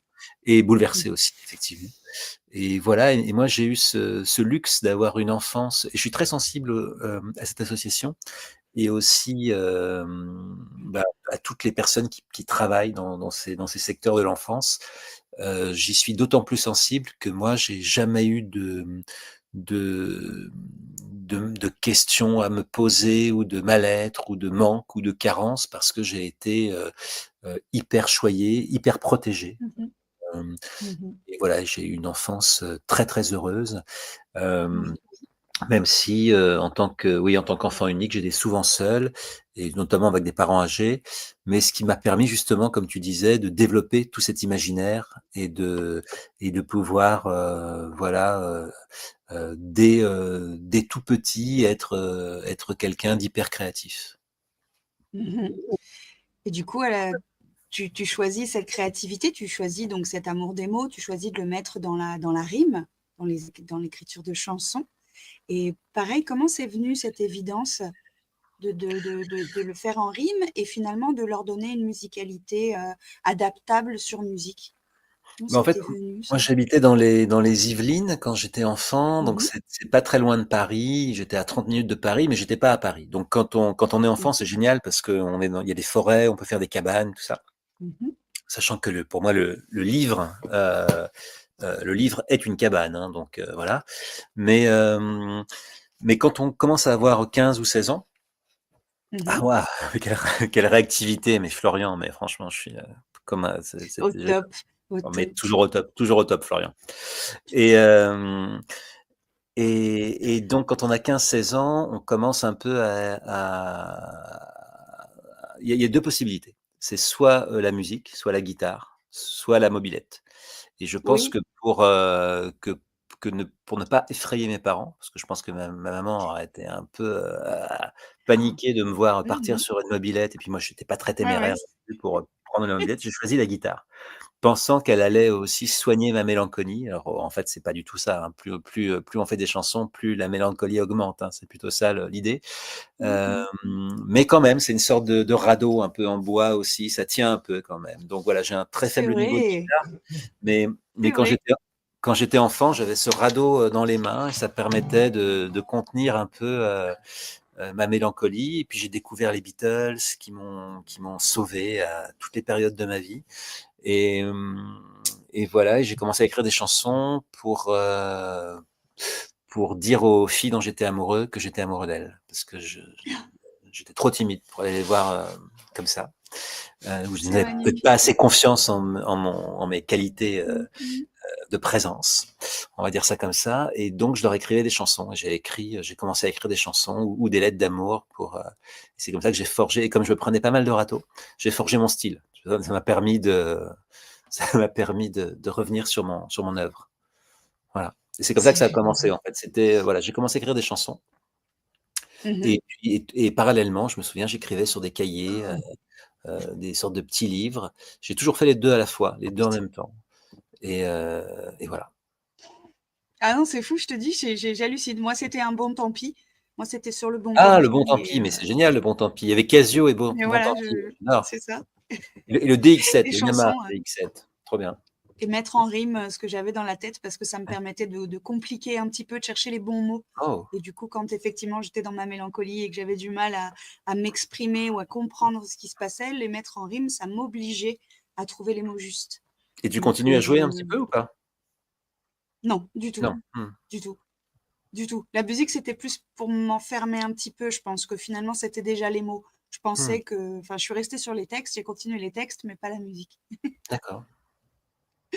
Mais du coup, voilà, mais du coup, comment, comment tu rebondis là-dessus? C'est-à-dire que comment tu deviens parolier? Parce que c'est quelque chose d'écrire des chansons pour les filles ou d'écrire des chansons pour exprimer ses émotions, pour en tout cas les sortir et les verbaliser, c'est une chose. Mais comment ça devient un métier? Comment Alors, en tu fais pour vendre ça? Comment tu fait, comprends que c'est vendable et comment tu te lances? alors vendable, c'est pas le mot parce que rien n'est acheté. On a des droits d'auteur en France, donc Oui, c'est vrai. Oui, on oui, ne oui, paye pas une chanson. c'est vrai. On la prend ou on ne la prend pas, et Oui. après les Mhm. artistes reçoivent des droits d'auteur. C'est Mhm. l'exception aujourd'hui un peu dans ce monde, mais c'est un système auquel en France on est très attaché et qui est génial et que je soutiens. La SACEM fait un travail formidable pour la défense du droit d'auteur mais particulièrement par les temps qui courent, avec notamment l'arrivée de l'intelligence artificielle, ça devient très compliqué. Et en fait, c'est très simple. J'ai commencé à faire des groupes, hein, comme tous les Mhm. jeunes gens de Mhm. 18, 19, 20 ans, 21 ans. Et le groupe a pris un peu d'essor. On a commencé à jouer pas mal dans des salles à Paris, dans des péniches, dans des caves, dans toutes les salles parisiennes à notre portée, hein. Et on partageait souvent l'affiche avec plusieurs groupes, et tous les Oui. autres groupes avec lesquels, enfin pas tous les autres groupes, mais beaucoup d'autres groupes avec qui je partageais l'affiche ou des artistes que je rencontrais, ont commencé à flasher sur mes textes. Donc j'ai commencé à écrire à la fois pour mon projet et j'ai commencé aussi à Mhm. écrire pour d'autres. J'ai écrit, Tu as été repéré. j'ai écrit des chansons avec Sylvie qui avait le groupe Vendetta, qui plus tard, c'est Sylvie, c'est une des parties de Brigitte, elle formera le groupe Brigitte après. Mhm. J'ai commencé à D'accord. écrire des chansons avec Constance Amiot, qui est une artiste avec qui j'ai travaillé beaucoup et que j'adore, et qui fait de la chanson folk, qui a une esthétique très, très Johnny Mitchell comme ça, mais très moderne aussi à la Mhm. fois. Et voilà, donc j'ai rencontré, en plus de mon projet perso, j'écrivais les textes pour d'autres personnes, et puis de fil en aiguille, j'ai participé à des projets pour des appels D'accord. d'offres de chanteurs plus connus, hein, que ce soit D'accord. voilà, et puis mes chansons ont été prises. Oui, Voilà. donc tu as été repéré et ensuite, à force de collaboration, ça a été de plus en plus de Ah oui, nombreux. j'ai pas été repéré, c'est à force de travailler, c'est à force de Mhm. collaboration et à force d'écrire et à la force, oui, voilà. Et moi, en plus, mes parents, ma mère travaillait dans un bureau, mon père était pilote et chef des hélicoptères au Bourget, donc rien à voir. J'avais aucune connexion dans ce métier. Ah, Donc comme on est en France, hein, j'ai bien mis 10 ans avant qu'on m'accorde un peu d'intérêt. Voilà, c'est comme ça en France, hein. On est dans un milieu très versaillais, hein. On a oui. un ADN plus versaillais que la méritocratie à Mhm. l'anglo-saxonne. Donc quand on arrive de nulle part, peut-être moins aujourd'hui avec les réseaux sociaux et tout ça, on peut produire Oui. plus d'impact plus rapidement. Encore que, moi je travaille avec beaucoup de jeunes artistes qui sont complètement noyés dans l'hystérie de l'apparition sur les réseaux sociaux. Mais, cela dit, à l'époque, oui, oui, c'était, bon, c'était aussi compliqué. Toutes les époques sont compliquées, je pense. Mais en tout cas, oui, ça s'est pas fait du jour au lendemain, hein. Il a fallu quand même Oui, que j'arr mais c'était ce qui m'animait. Donc j'avais pas du tout j'étais, même quand il y a des échecs, même aujourd'hui encore, hein, j'ai des échecs, j'ai des trucs auxquels je tiens qui ne se font pas pour X raisons, on m'oppose des obstacles, on me comme je suis pas identifié, enfin je suis un peu, je suis là, mais je suis pas j'ai pas un succès de vente incroyable, donc je suis toujours en train d'essayer de promouvoir mon travail et de trouver des oui. personnes qui me donnent un peu d'attention. Mais, mais, voilà, en tout cas, moi, j'écrivais sans être, comme je te l'ai dit, j'écrivais sans être publié. Si demain je dois plus être publié, ça ne m'empêchera pas d'écrire. J'écrivais des chansons avant qu'elles soient chantées et avant Oui. qu'elles soient jouées. Si demain, ce n'est pas le cas, je continuerai à écrire des chansons. Voilà, c'est quelque chose qui est en moi, qui fait partie de moi et qui m'anime. Et, Mmh. et là, aujourd'hui, l'essentiel, c'est d'essayer de trouver des solutions pour pouvoir continuer à vivre de ces de ce dont je vis depuis 20 ans, Oui. heu, Mmh.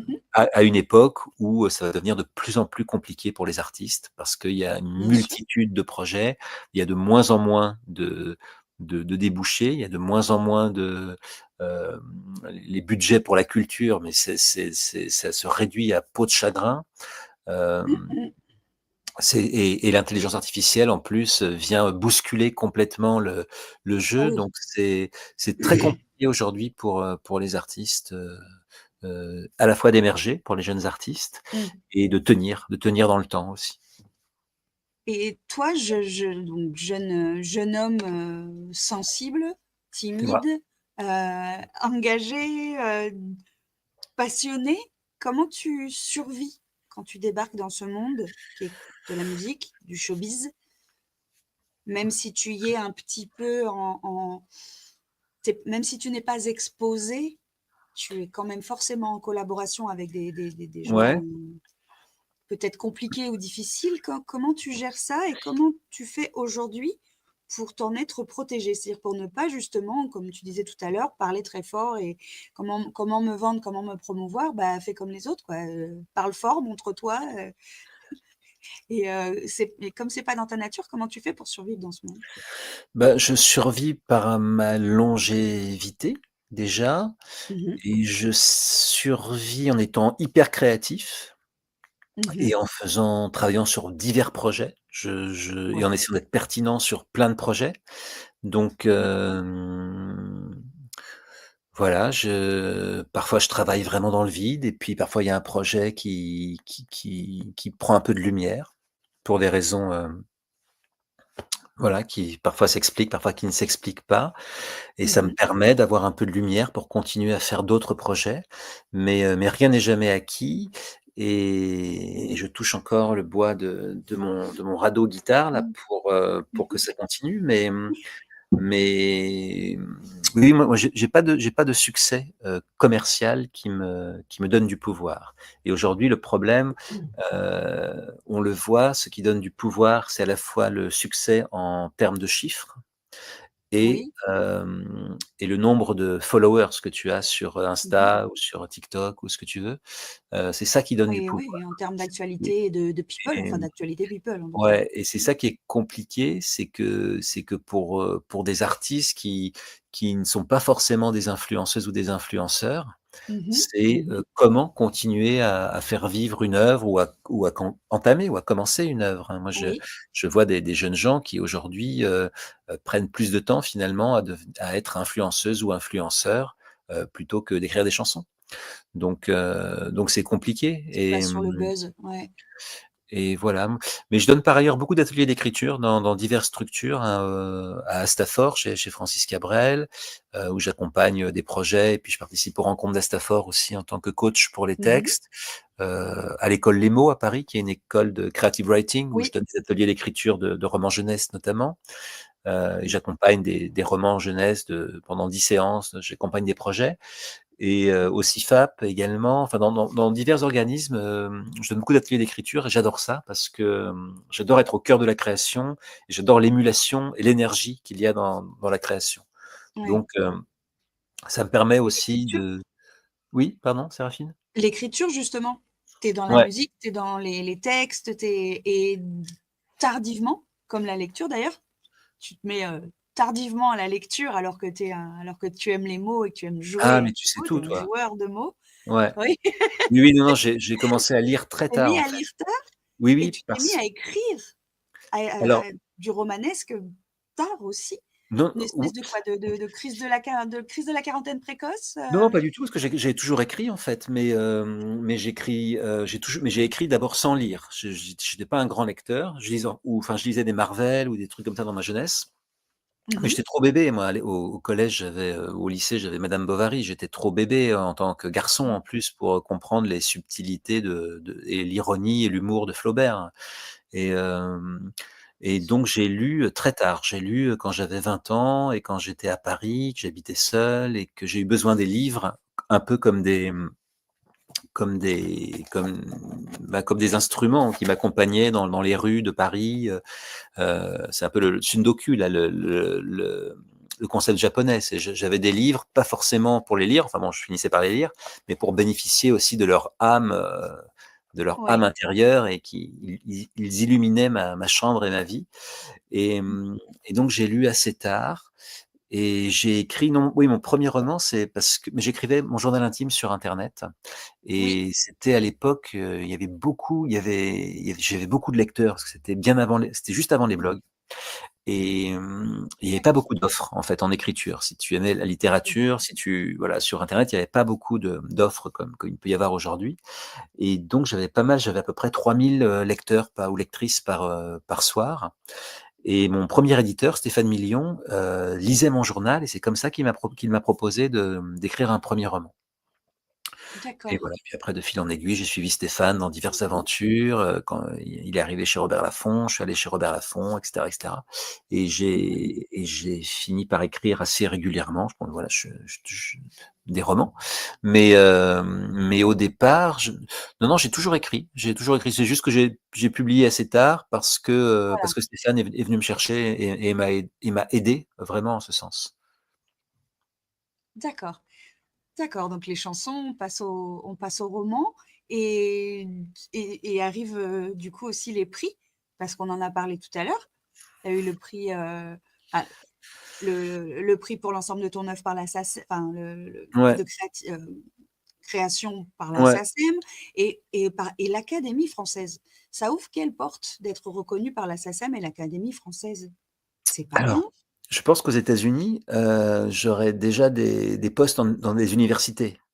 En France, mais Oui, tout le monde s'en fout, hein. Mais alors vraiment tout le monde s'en fout. Le grand prix de c'est la fou. chanson française de la SACEM, c'est pas pour ça que ton téléphone sonne le lendemain et non, non, tout le monde s'en fout. Donc c'est sympa C'est fou. C'est quand fou. ça arrive, mais en plus, moi, j'avais plus mes parents déjà, donc ça n'avait pas un grand intérêt. Ça a de l'intérêt et puis ça veut rien dire, hein. Parfois, moi, je vois des gens qui sont décorés des arts et des lettres et je suis là: «Mais non». Et enfin, ça veut rien dire. C'est juste que c'est bien, à mettre sur le CV parce que parfois les gens ils sont waouh, ils connaissent pas du Ouais, tout, ils s'attachent pas du tout à la valeur de ce que vous faites s'il y a pas le prix derrière. Donc ça, c'est important pour ça. ouais. Enfin, quand je dis les gens, je dis des gens, pas des gens, voilà, dans ces métiers, hein, où il y a pas que des poètes évidemment. Donc c'est sympa d'avoir des prix. Pour moi, le seul avantage d'avoir des prix, c'est pour mettre du flash, et qu'on vous accorde un peu plus de confiance, mais ça n'arrive même pas toujours. Donc heu, donc on n'est même pas, non, non, moi en fait, par rapport à la valeur de tout ce que j'ai fait, de mon travail, c'est vrai que je peux me sentir mésestimé parfois, mais quand je parle à toutes mes copines, autrices ou tous mes copains auteurs, je pense que c'est la condition de l'artiste de se sentir, mésestimé, hein. L'important dans une société qui est très dure encore une fois et où la culture n'est plus vraiment, valorisée par les pouvoirs publics ou n'est plus, heu alors que l'imaginaire, permet aussi de construire et de donner une colonne vertébrale. Mais bref, et donc voilà, parfois, oui, oui, en fait, moi, j'essaie toujours de surfer. J'ai l'impression d'être un surfeur, c'est pour ça que je porte cette marque-là de surf, la Parlementia, euh, et Parlementia, et de surfer de manière métaphorique dans ce monde, et de trouver des moyens de continuer à travailler, de continuer à faire mon œuvre. En fait, ce qui est D'où la dur, c'est de multitude. l'idée, c'est de publier, c'est de faire publier les livres une fois qu'ils sont en vous, qu'ils sont là, et pareil pour les Mhm. chansons, qu'elles existent une fois qu'elles sont là. Moi, je souffre des délais quand un roman est prêt, c'est que ça mette du temps à sortir, ça, parce que ça me bloque pour avoir d'autres idées, j'ai envie que ce roman sorte pour pouvoir partir sur un autre, et donc c'est ces croche-pattes un peu des choses qui sont un peu fatigantes, épuisantes même. Ben, c'est sûr, surtout que c'est une ébullition du coup, parce qu'entre Mmh. tes textes, entre les romans, entre les cours justement d'écriture, enfin avec tout ce que tu fais, c'est une ébullition constante. Du coup, ça doit être extrêmement fatigant. La théière approuve le mot ébullition. Elle a aimé ce mot ébullition. Oui, oui, oui. D'accord, Séraphine a raison. bien sûr. Et l'écriture justement, les cours d'écriture, tu Ouais. penses qu'on peut apprendre Alors, à devenir écrivain? alors c'est pas vraiment des cours, hein, c'est des ateliers. Donc, des ateliers Oui, d'écriture. L'idée, c'est de mettre en confiance, justement, de ne pas avoir ouais. peur de la page blanche. Et surtout, ce que je fais à l'école Les Mots, là, c'est que, pour les romans jeunesse, c'est que j'ai des séances avec des autrices et des auteurs, en herbe, et tous les 15 jours, ils m'envoient 2 chapitres de leurs, romans en cours, et je les Mhm. commente, je les annote, et puis après on parle de la suite, et 15 jours après, elles m'envoient 2 chapitres, et ça les aide à terminer. Parce que c'est ça qui est compliqué, vous Mhm. savez bien, D'accord. si vous pour les personnes qui nous regardent, si elles ont des idées d'écriture ou des romans en cours, ce qui est compliqué, c'est de dépasser le deuxième ou le troisième chapitre et de continuer. On s'arrête souvent, parce qu'on doute beaucoup. Donc moi, mon travail, c'est surtout de créer un écosystème où on n'a pas le temps pour les doutes. Voilà, on est ensemble, on se fait confiance, et on se dit: «Allez, on prend cette direction», et voilà, on taille dans la forêt et on prend la direction qui mène à la clairière. D'accord, donc c'est ton cas aussi. Mmh, Cette multitude, cette ébullition, elle est mmh, justement pour combler le doute, pour pas avoir le temps de douter? exactement. D'accord. Alors j'ai fait une phrase Je courte, j'ai fait que des phrases longues. Je Ouais, me suis dit qu'exactement, c'était pas mal pour un peu varier, tu vois? Parce que sinon, oui, c'est ça. Non, les gens non, ils mais se même, disent les gens ils se c'est disent: hyper «Mais, impactant. c'est vendredi soir, il est encore en train de parler, alors, Non, c'est très impactant et c'est c'est pour ça, en vendredi fait, saint que en plus, c'est j'ai tissé. vendredi saint, c'est C'est vendredi saint. Le ça, mec il en toute humilité, il raconte sa life alors que c'est vendredi saint. ah non, mais c'est de ma faute, hein, c'est de ma faute. Déjà, j'ai affaire à un miroir en face de moi, du coup, je Ah, vais pouvoir enfin, m'auto-répondre, auto-répondre et du coup, voilà, donc ouais, cette multitude, cette créativité, elle, voilà, elle est pour combler, un doute, le doute de soi, le doute de son travail, le doute de ce qu'on peut, être et produire malgré la reconnaissance qu'il y a quand même, malgré tous les romans qui ont ce succès, malgré tous les textes de chansons que tu as écrits et les gens qui les ont chantés. Il y a toujours ce besoin de se prouver quelque chose ah non, et pas vraiment, hein. enfin se prouver qu'on n'a pas de raison de douter. Oui, oui, non, non, oui, oui, oui, non, non, moi j'ai pas en fait, moi j'ai pas trop besoin de me prouver quelque chose, c'est pas ça Non, qui c'est m'anime du vrai. tout. Mmh. C'est juste Mmh que, mh. non, non, pas du tout, et c'est peut-être pour ça d'ailleurs que je suis pas très agressif sur les choses, parce que justement je suis pas dans cette idée de me prouver quelque chose ou de prouver aux autres quelque chose. Ouais, C'est pas du tout ça ouais. mon état d'esprit, et d'où sans doute mon manque d'agressivité sur certains trucs, hein. C'est, c'est juste que ce qui m'anime, c'est la création. Voilà, j'ai une idée, waouh, mais ça va être trop bien en chanson, ça va être trop bien en roman. C'est cette pureté de la création qui m'anime et Mmh qui mh. m'enjaille, et pas du tout, de me dire, «Il faut que je me prouve quelque chose». C'est pas du tout ça. C'est pas je suis pas du tout dans cet état d'esprit, et c'est d'ailleurs peut-être pour ça que je manque de réussite, en fin de compte. D'accord. Même Du si la coup, réussite, elle est déjà là pourquoi vraiment ce dans ce besoin? qui est fait. Pourquoi ce Mmh. besoin de création multiple et éternelle Ah bah, je sais pas, et c'est moi. constant? Je suis comme ça. J'aime ça. Ça me plaît ça me plaît de faire des œuvres, que ce soit des romans de 300 pages ou que ce soit des petites chansons ou voilà, j'aime créer, c'est le côté ludique de la création et aussi Oui. de trouver des endroits, des espaces où je peux, placer ce qui m'émeut ou ce qui me bouleverse ou ce qui me heu, chavire ou ce qui me mais c'est ça dans les romans là que je suis en train de lire, hein, là je suis en train de lire, Armure là, de Stéphanie Hochet, qui est incroyable et Stéphanie, elle met beaucoup, beaucoup d'elle dans ses livres aussi, hein et Toi aussi? je lis Loulou, c'est pareil, je pense que ce qui la chavire dans la vie, elle trouve cet espace du roman pour le mettre Mmh. dedans. Manon Chouiniou aussi, Échappée, c'est très, très bien. Je fais un peu mes conseils de lecture. Ouais, Heu, je sais. Héloïse Gué de Bélissen, je l'adore Héloïse. Elle a écrit un livre sur Elvis, là, qui annotait le Prophète de Khalil Gibran.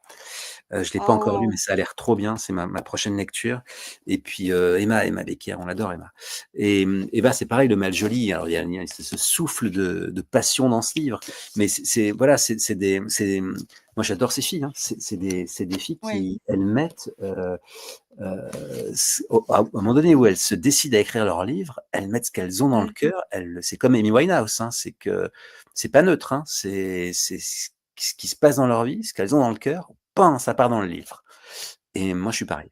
Mais ça ouais, mais c'est très ta façon d'être, de parler, d'écrire, de créer, je la trouve très féminine. En tout cas, je la trouve Mmh. pleine d'énergie féminine. Beaucoup, Ah beaucoup bah, j'adore, j'aime bien. d'émotions et ouais et de sentiments et d'émotions. C'est chouette.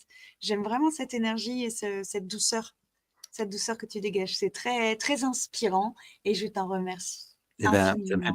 très plaisir Séraphine, merci beaucoup. Rebonsoir. Ah, on retrouve nos amis.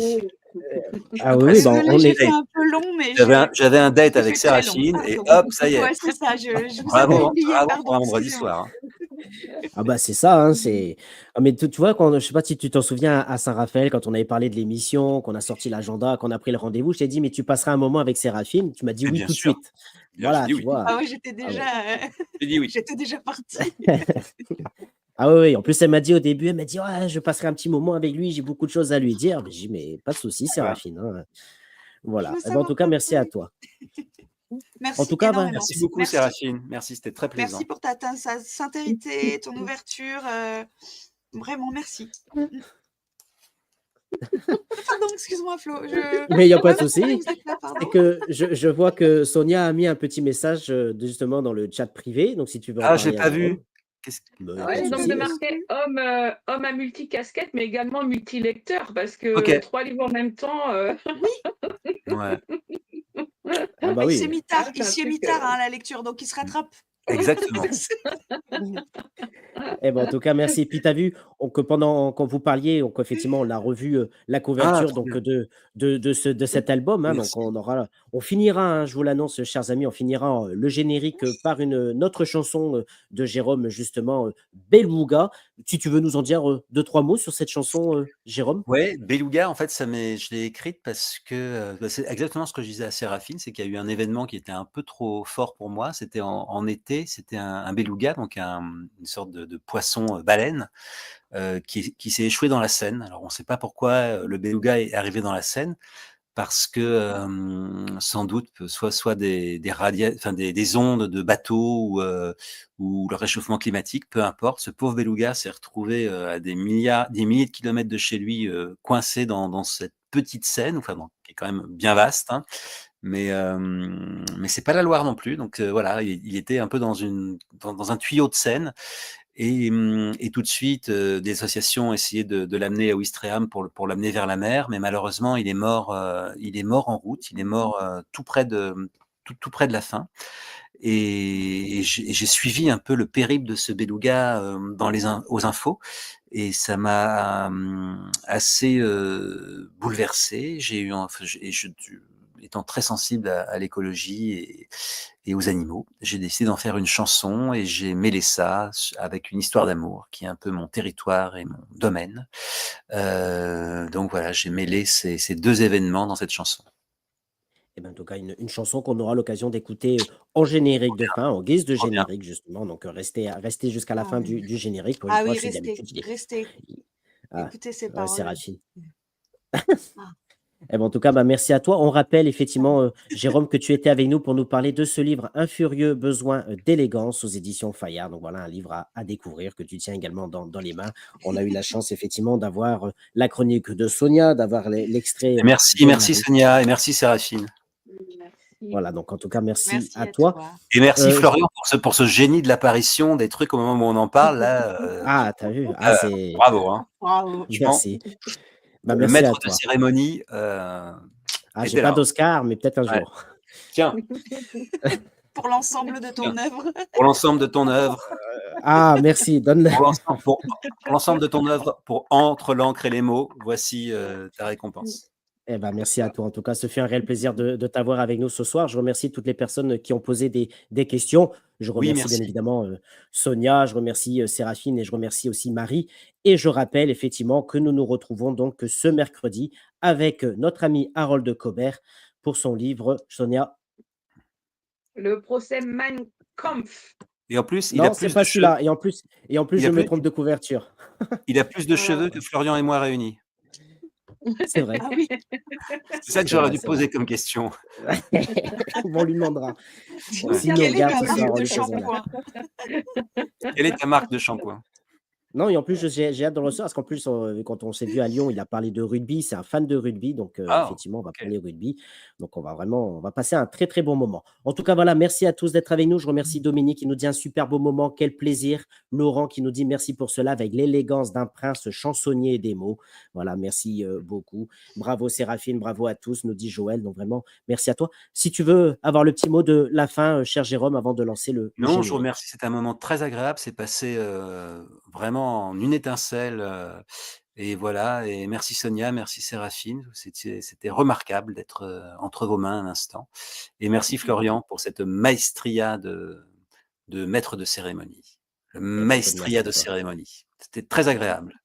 Eh ben, c'était très agréable. Merci à toi. Merci pour ton élégance, effectivement. Donc, vraiment, J'ai essayé, j'ai essayé. on se donne rendez-vous très, très prochainement. Et comme dirait Sonia, lisez des livres et on se retrouve très prochainement à mercredi. Et restez jusqu'à la fin du générique puisque nous allons entendre une très, très belle chanson. À bientôt. Bisous. Ciao, ciao. À Bon bientôt. week-end. Bon week-end.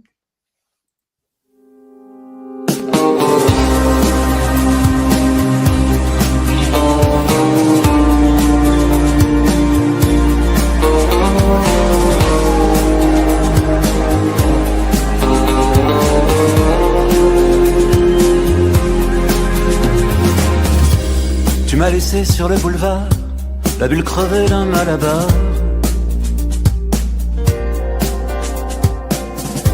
Je me fais des films et tu t'en vas, sans un baiser de cinéma. Sans un baiser de cinéma. Autour de moi ça va pas fort, la fin du monde fait plus d'efforts. Pour dire qu'elle arrive après-demain, tout le monde lui indique le chemin. Tout le monde lui indique le chemin. Je me sens tout pâle, je suis tout blême, comme un beluga dans la Seine. Je vois pas l'intérêt du voyage, si t'es pas là dans les parages. Je tourne en rond dans ton départ, le ciel est vide comme un placard. J'aurais tellement aimé, tu vois, qu'il puisse sauver le beluga.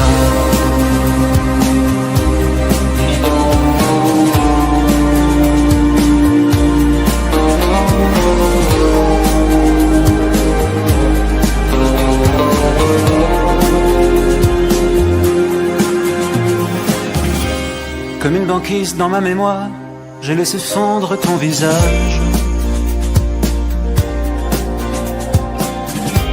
Bravant les rues et les rivages, pour la bêtise de te revoir, pour la folie de te revoir. Autour de moi ça va pas fort, la fin du monde est mon décor.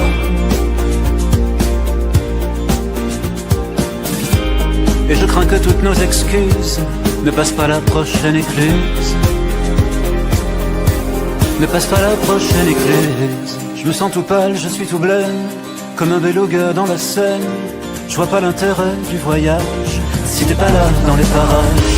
Je tourne en rond dans ton départ, le ciel est vide comme un placard. J'aurais tellement aimé, tu vois, qu'il puisse sauver le beluga. Je me sens tout pâle, je suis tout blême, comme un beluga dans la Seine. Je vois pas l'intérêt du voyage si t'es pas là dans les parages. Je tourne en rond dans ton départ, le ciel est vide comme un placard. J'aurais tellement aimé, tu vois, qu'il puisse sauver le beluga. Sauver le beluga. Sauver le beluga. Je vois pas l'intérêt du voyage si t'es pas là dans les parages.